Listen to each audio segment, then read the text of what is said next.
세상에 이런 성경 말씀이 열왕기 상서 22장 44절 여호사밧이 이스라엘 왕과 더불어 화평하니라. 남왕국 유다의 여호사밧 왕은 그 자신이 하나님을 경외하고 남색하는 자들을 쫓아내는 등 유다의 왕들 중에서 하나님을 경외하는 몇 안 되는 왕들 중에 하나였습니다. 그러나 여호사밧은 치명적인 잘못을 저지르게 되는데 그것은 바로 북왕국의 아합 왕과 사돈을 맺은 것이었습니다. 아합의 아내는 시돈 사람의 왕 엣바알의 딸 이세벨이었으며 그의 딸은 천하의 악녀 아달랴였습니다. 바알을 숭배하는 아내를 얻은 아합 역시 바알을 섬겼으며 그 옆에 있던 바알 선지자 450명과 아세라 선지자 400명이 엘리야 선지자와의 갈멜산 대결에서 죽임당한 사건도 알고 있을 겁니다. 아합의 아내 이세벨은 올무를 놓아 나봇과 그 아들들을 죽이고 포도원을 강탈했으며 그러한 악행의 결과 하나님께서는 길르앗 라못 전투에서 아합을 죽이시고 또 이세벨은 예후 장군의 마차에 갈려 죽임당하고 개들이 그 시체를 먹어 2개의 골만 겨우 발견하기도 했습니다. 이러한 악인 아합과 이세벨의 딸 아달랴를 여호사밧은 며느리로 맞이하게 되는데 물론 북왕국과 사돈을 맺음으로 화평을 누리고자 했을 것입니다.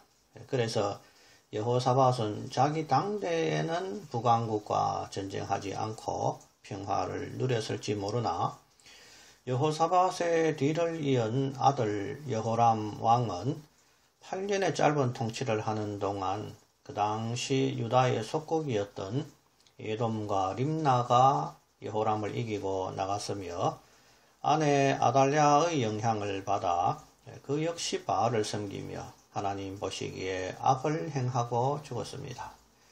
여호사밧이 바알을 숭배하는 며느리 아달랴를 들이므로 여호사밧이 죽자 남왕국 유다도 바알을 섬기는 나라가 되었고 이후 남왕국 여호람의 아들 아하시아와 북왕국 아합의 아들 요람이 연합하여 길르앗 라못으로 가서 아람 왕 하사엘과 더불어 싸우다가 남왕국 아하시아 왕의 외삼촌 되는 북왕국의 요람 왕은 부상을 당하고 이스라엘로 돌아오게 됩니다. 이때 남왕국의 아하시아 왕이 아합의 아들 외삼촌 되는 요람 왕을 병문안 갔을 때 하나님께서는 엘리사를 통하여 님시의 손자 여호사밧의 아들 예후 장군에게 기름을 붓고 이스라엘 왕이 되게 하셨고 그 예후가 요람과 아하시아 두 왕을 한 번에 쳐 죽여버립니다. 그러나 하나님의 진노는 이제 시작임을 보시기 바랍니다. 아들 아하시아 왕이 죽었다 하는 소식을 들은 남왕국의 아하시아 왕의 어미 아달랴는 놀랍게도 아하시아의 아들들, 곧 자기의 손자들을 모두 죽이는 희대의 살인마로 변하게 됩니다. 이처럼 여호사밧 왕이 아합과의 전쟁을 피하고자 바알을 섬기는 아합과 사돈 관계를 맺은 결과가 이처럼 혹독한 역사를 만들어냈음을 잊지 않으시기를 바랍니다. 하나님께서는 여호수아가 가나안을 정벌한 후에 이스라엘 백성들은 가나안 땅의 거민들과 통혼하지 말고 반드시 그들을 진멸하라 하셨습니다. 그러나 소수의 가나안 민족들을 하나님께서 생존하게 하셨는데 그것은 이스라엘 백성이 하나님의 말씀을 청종하나 안 하나 시험하기 위해서라고 성경은 기록하고 있습니다. 그 결과 여호수아가 죽고 난 이후 하나님의 법은 잊혀졌고 이스라엘 민족은 가나안 민족들과 통혼하면서 하나님을 잊어버리고 그 땅의 우상들을 숭배하면서 이른바 구약의 암흑기 사사기 시대를 지내게 되었던 것입니다.